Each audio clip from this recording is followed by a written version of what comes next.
राधे राधे प्यारे भक्तों, आज ये वाणी उन सभी के लिए है जिनका मन कभी कभी बिना किसी साफ कारण के भारी हो जाता है, जिनका दिल सब कुछ होते हुए भी खालीपन महसूस करता है। बाहर से हंसी रहती है लेकिन भीतर कहीं एक चुभन सी बनी रहती है।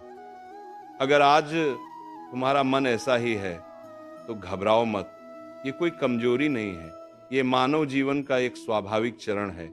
ध्यान से पढ़ो, धीरे धीरे पढ़ो और शब्दों को केवल दिमाग से नहीं, दिल से महसूस करो, क्योंकि ये केवल शब्द नहीं है, ये श्री कृष्ण की सीख है, जीवन को समझने की एक सरल राह है।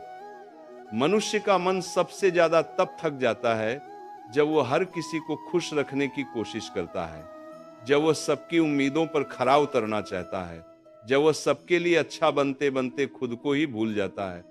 हम सोचते हैं कि अगर हम सबके लिए सही बनेंगे तो सब हमें अपनाएंगे, समझेंगे और प्रेम करेंगे, लेकिन ऐसा हमेशा नहीं होता। सच ये है कि ये संसार हमारे मन के अनुसार नहीं चलता, ये अपने नियमों से चलता है। यहाँ हर व्यक्ति अपनी सोच, अपने अनुभव, अपने डर, अपने स्वार्थ और अपने संस्कारों के अनुसार व्यवहार करता है। इसीलिए अगर कोई तुम्हें समझ नहीं पाया तो इसमें तुम्हारी कोई कमी नहीं है। श्री कृष्ण कहते हैं, हर किसी से समझे जाने की उम्मीद मत रखो। समझने वाले बहुत कम होते हैं और निभाने वाले उससे भी कम। जब मन उदास हो तो सबसे पहले खुद से एक सवाल पूछो, क्या मैंने अपने कर्म पर ध्यान दिया या केवल परिणाम की चिंता करता रहा? हम में से अधिकतर लोग अपना सारा ध्यान परिणाम पर लगा देते हैं। हमें जल्दी चाहिए, हमें वैसा ही चाहिए जैसा हमने सोचा है, लेकिन जब वैसा नहीं होता तो मन टूटने लगता है। श्री कृष्ण गीता में साफ कहते हैं, कर्म तुम्हारा अधिकार है, परिणाम नहीं। इसका अर्थ ये नहीं कि परिणाम आएगा ही नहीं, परिणाम जरूर आएगा, लेकिन वो कब आएगा, कैसे आएगा और किस रूप में आएगा, ये हमारे हाथ में नहीं है। इसीलिए परिणाम का बोझ अपने मन पर मत डालो, ये बोझ मन को धीरे धीरे कमजोर कर देता है।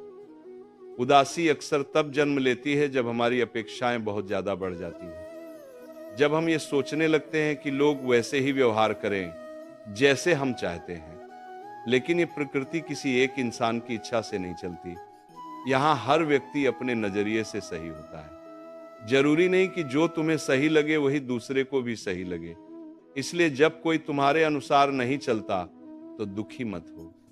कभी कभी जीवन तुम्हें अकेला इसलिए करता है ताकि तुम खुद से मिल सको। भीड़ में रहते हुए हम अपनी आत्मा की आवाज नहीं सुन पाते। चारों तरफ शोर होता है, लोगों की बातें होती हैं, तुलना होती हैं, दिखावा होता है। लेकिन जब जीवन तुम्हें कुछ समय के लिए अकेला करता है तब वही एकांत तुम्हें खुद से जोड़ता है। श्री कृष्ण कहते हैं, एकांत कोई सजा नहीं है, यह आत्मचिंतन का अवसर है। अगर आज मन भारी है तो इसका यह मतलब नहीं कि तुम कमजोर हो, इसका मतलब यह है कि तुमने बहुत कुछ सहा है। और जो इंसान बहुत सहता है वही गहराई से सोचता है, वही जीवन को समझने लगता है। याद रखो, समय कभी एक जैसा नहीं रहता। जो आज तुम्हें रुला रहा है वही कल तुम्हें मजबूत बनाएगा। लेकिन इसके लिए एक चीज जरूरी है, धैर्य। धैर्य कोई कमजोरी नहीं है, धैर्य आत्मा की सबसे बड़ी शक्ति है।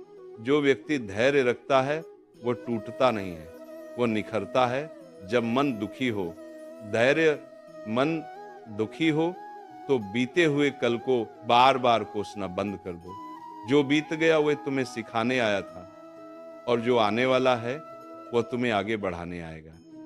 दुख तब बढ़ता है जब हम पुराने घावों को बार बार याद करते हैं, लेकिन समय स्वयं एक मरहम है, बस उसे अपना काम करने दो।